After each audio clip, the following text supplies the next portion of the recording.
Lieutenant Commander Mochitsura Hashimoto, Imperial Japanese Navy, stared intently through I-58's periscope. Visibility was poor until the moon peeked through the clouds and he spotted a dark silhouette on the horizon. "We waited until it got close enough to see what it was," he said, thinking the shape indicated an Idaho-class battleship.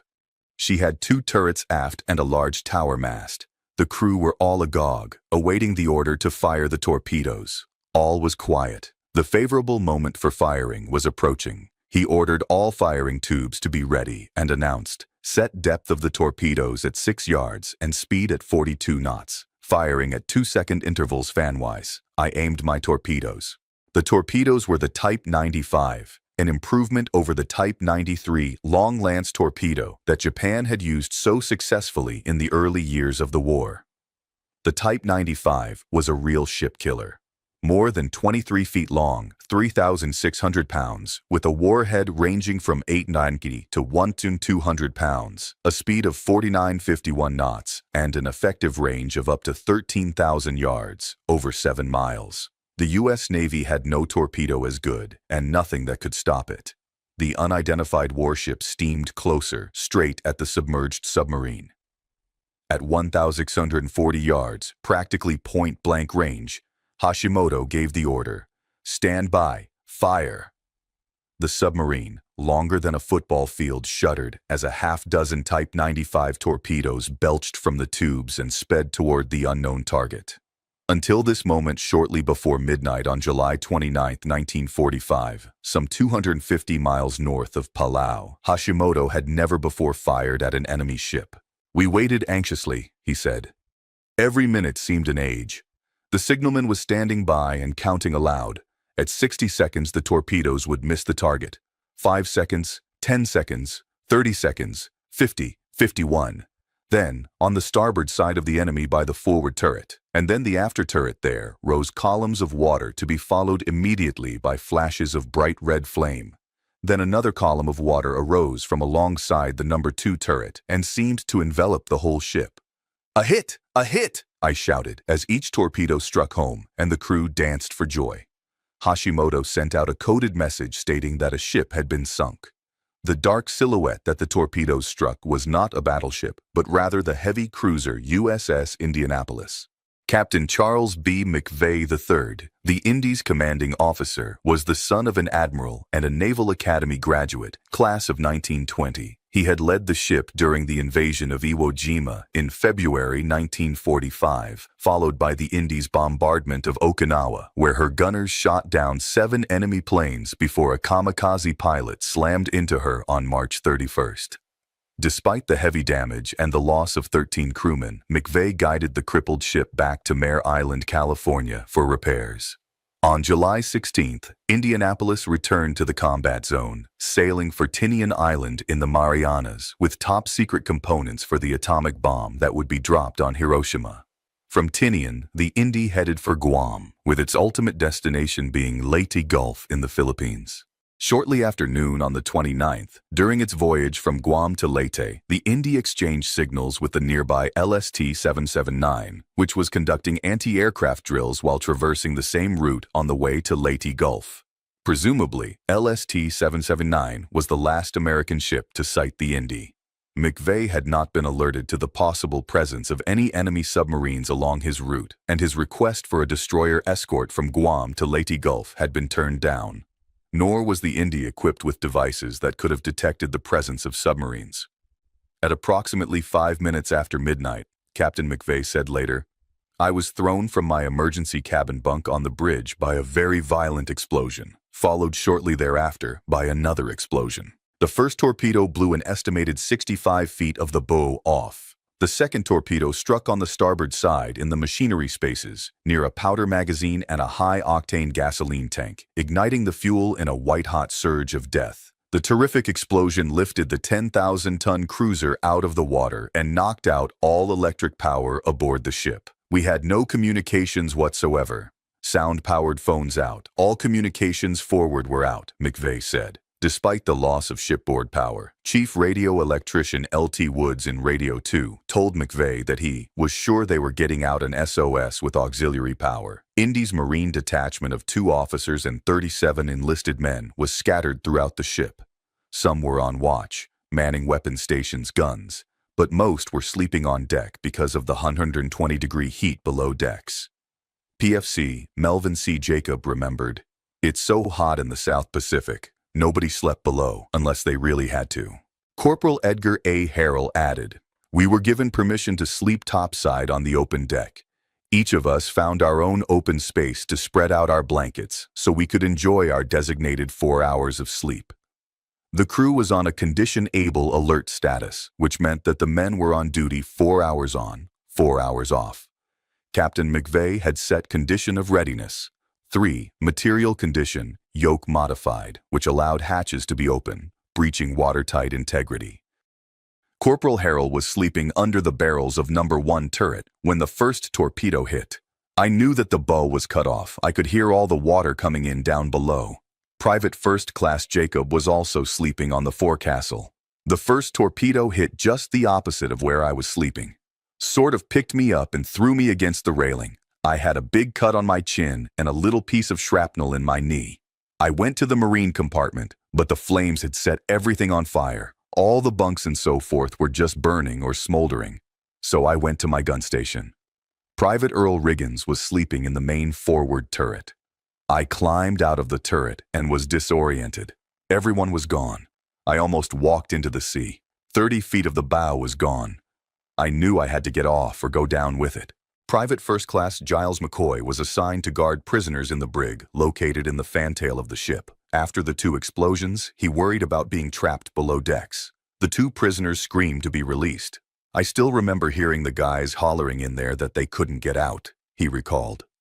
He quickly used his keys to open the cell doors, and the 3 of them made their way topside through the jumbled mass of lockers and debris that had been hurled around by the explosions. McCoy was the last man out before the hatch was closed, trapping several men in the rising waters. First Sergeant Jacob H. Greenwald was knocked out of his bed.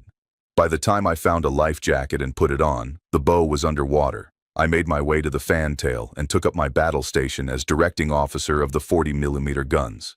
In a few minutes, the ship had a 90-degree list to the starboard, and I had no alternative but to walk right off the deck into the water. Almost as soon as I hit the water, I grabbed hold of an empty ammunition casing. Some 200 yards away, there were 3 rafts tied together on which huddled the survivors. I managed to make my way through the water toward the rafts and was pulled aboard. The rafts were so overloaded with about 150 men aboard that they were frequently submerged as much as 3 feet. Indianapolis was listing to starboard when the ship's executive officer reported to Captain McVay on the bridge. "The damage is serious. We are sinking rapidly. I recommend that we abandon ship," he reported. The captain accepted his recommendation, passed the word to abandon ship. The order had to be relayed by mouth. All hands topside to abandon ship because the communication system was knocked out. However, many of the men did not get the word, or they were in a situation where there was no other choice but to go into the water. Jacob and the Marine Detachment's executive officer, First Lieutenant Edward H. Stauffer, were clinging to the rail on the port side. "I think this thing is going to roll over," the officer said because the ship was listing heavily to starboard. "So we slid on our butts down to the bottom and then jumped into the water," Jacob recalled. "Stauffer jumped first and then I jumped after him, but when I came up I couldn't find him." The ship was still underway, leaving a trail of hundreds of men struggling in the oily water along a roughly 3-mile-long line. Currents carried people in groups over 50 miles, Private Earl Riggins explained. Most of the Marines were on the quarterdeck standing by to abandon ship. Harrell said, "Word finally trickled down like an echo to abandon ship, and everyone then on the quarterdeck rushed to the high side. I went over and hung onto that rail." Greenwald recalled, "When the time came, we all jumped off, congregating into 5 groups. There were 3 other Marines in his group, Sergeants Richard Thurse, Tracy Jr., Charles J. Cromling, Jr., and PFC George H. Reinhold.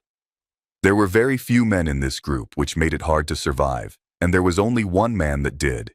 He drifted into another group and was finally picked up with them.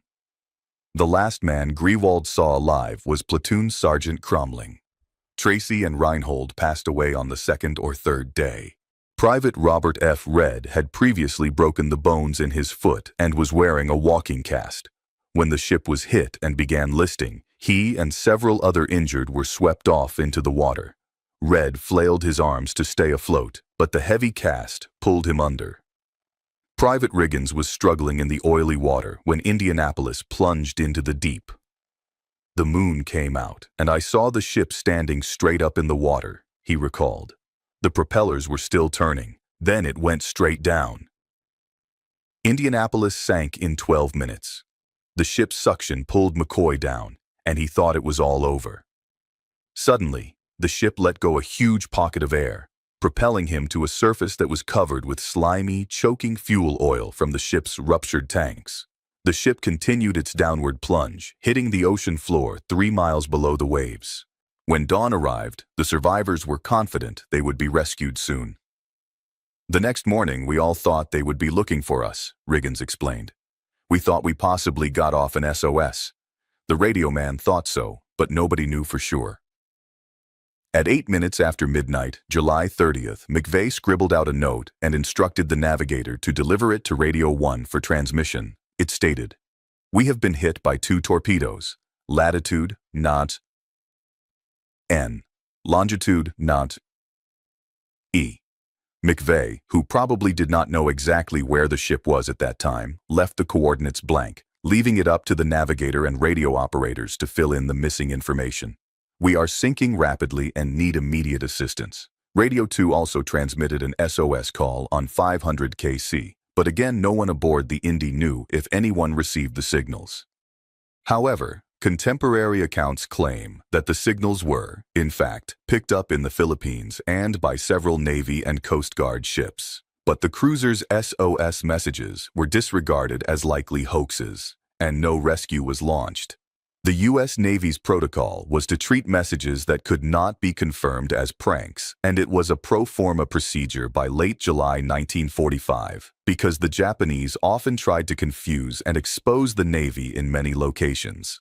The fact remains that approximately 800 sailors and Marines survived the sinking and were adrift at sea with no food or fresh water. As it turned out, MAGIC, the Navy's top-secret system of decoding Japanese signals, had decrypted what had transpired.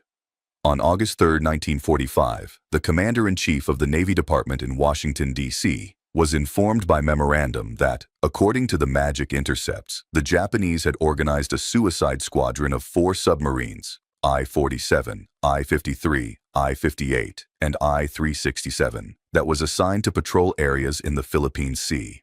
Shortly before midnight on the 29th, the subs were ordered to shift their patrol areas in order to attack any ships along the American supply convoy route between Okinawa and Leyte Gulf. The memo also said that MAGIC picked up I-58's transmission that she had attacked and sunk one ship, which turned out to be the Indianapolis. The lack of fresh water caused many of the floating men to break down and drink the salt water. Delirium soon followed. "We had a lot of fellows drink the water and they'd hallucinate," Riggins explained.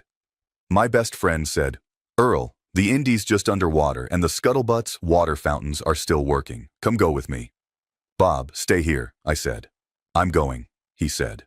I reached out to grab him and he was gone, and it wasn't long before I heard screams. Greenwald said, 'Those who swam away were eaten.' Hundreds of sharks, attracted by the smell of blood, started picking off the men on the outer perimeter of the clustered groups. The worst part was the people getting bitten by sharks. The screams, the high-pitched screams, Jacob recalled. The terrifying ordeal went on and on. There wasn't much you could do about it, Riggins said. We took the life jackets off the bodies of the dead and there would be just half a body. We were saving life jackets because some people didn't have them. The jackets were giving out. Mine was saturated, and the water was up to my neck, but it was still holding me out of the water. Captain Edward L. Park, commander of the Marine Detachment, gave up his life jacket on numerous occasions to others and worked to keep his men together and focused on surviving. Jacob said that Park was one of the heroes. He died on the second day. Captain McVay recommended Park for the Navy Cross. The citation read, for extraordinary heroism in rescuing and organizing a large group of men, finally collapsing himself from exhaustion. His unselfish conduct in the face of the greatest personal danger was outstanding and in keeping with the highest tradition of the United States Naval Service and the Marine Corps. By the third day, less than half the crew was still alive, and they were rapidly giving up hope. Lack of fresh water, shark attacks, and injuries, McCoy said, made it easier to die than to stay alive. Oddly enough, when the Indy failed to arrive at late on Tuesday, July 31st, no one raised the alarm. As the ship's website says, a series of blunders ensued. First, there was confusion as to which area the Indianapolis was to report to when it arrived. Second, there was no directive to report the non-arrival of a combatant ship. And third, there was no request to retransmit a garbled message which would have clarified the Indianapolis's arrival time. Shortly after 11 a.m. on the fourth day, August 2nd, Lieutenant Wilbur C. Gwynn, the pilot of a Lockheed PV-1 Ventura aircraft searching for Japanese submarines, by chance saw a huge oil slick. Thinking it was evidence of a damaged enemy sub, he prepared for a low-level depth charge run, but just as he was about to release the depth charges, he saw dozens of men frantically waving to get his attention. He regained altitude and sent a message, cited 30 survivors 11 degrees 30 north, 133 degrees 30 east. Drop transmitter and lifeboat. Emergency IFF on. It took 3 hours before a consolidated PBY Catalina flying boat named Playmate II, flown by Lieutenant R. Adrian Marks, was dispatched. Arriving at the scene, the crew dropped rafts and supplies. But when a crewman spotted the survivors being attacked by sharks, Marks decided to make an open sea landing, despite orders to the contrary. His crew agreed, and he landed the big 4-engine aircraft between swells in a power-on stall, tail-low, nose-high attitude. 2 hull rivets popped out, and a seam started leaking from the force of the landing. The crew plugged the rivet holes with pencils and stuffed cotton in the seam to keep the Catalina afloat while survivors were pulled from the water. The number of men to be rescued far exceeded the aircraft's capability, so Marks made the decision to pick up individuals rather than groups. I decided that the men in groups stood the best chance of survival. They could look after one another, could splash and scare away the sharks, and could lend one another moral support and encouragement. After filling the interior of the plane, others were lashed to the wing with parachute cord, for a total of 56 men. A little after midnight on August 3rd, the destroyer escort USS Cecil J. Doyle, DE-368, arrived, the first of 7 rescue ships, and used one of its searchlights to locate survivors and another to act as a beacon to instill hope for those still in the water. Private McCoy was one of the last men to be rescued. "We couldn't have lasted another day," he said. The skipper of the USS Ringness said, McCoy, a typical Marine, refused help in climbing aboard ship. However, once on deck, he fell flat on his face, but was quickly revived in sickbay. By noon the following day, after an exhaustive search, the ships departed the area with a total of 317 survivors, including 9 Marines. Marks's Catalina was so badly damaged, from not only the landing, but the constant pounding from the motor whaleboat during the shuttle of survivors, that it was sunk by machine gun fire. In December 1945, at the Washington Navy Yard, Captain McVay was brought up on charges and convicted by a court-martial of hazarding his ship by failing to zigzag prior to the I-58's attack. During the court-martial proceedings, many of Indianapolis's crewmen and the I-58's commander, Mochitsura Hashimoto, testified on his behalf. Despite their testimony, the court decreed that McVay lose 100 numbers in his temporary grade of captain and 100 numbers in his permanent grade of commander, which effectively ended his career. He was the only ship commander in U.S. Navy history to be court-martialed for losing a ship to enemy action during time of war. However, Navy Secretary James Forrestal, at the behest of Admiral Chester Nimitz, overturned the sentence and restored him to duty. McVay was promoted to Rear Admiral upon retirement. 32 years later, a high school project for National History Day pressured Congress into passing a resolution that exonerated him for the loss of the Indianapolis, a resolution that was signed by President Bill Clinton. A year later, the Secretary of the Navy ordered McVay's official Navy records purged of all wrongdoing. But it was all too late. In 1968, McVay, who never fully mentally recovered from the sinking and badgered by letters from parents who accused him of killing their sons, had committed suicide, adding another tragedy to an already tragic tale.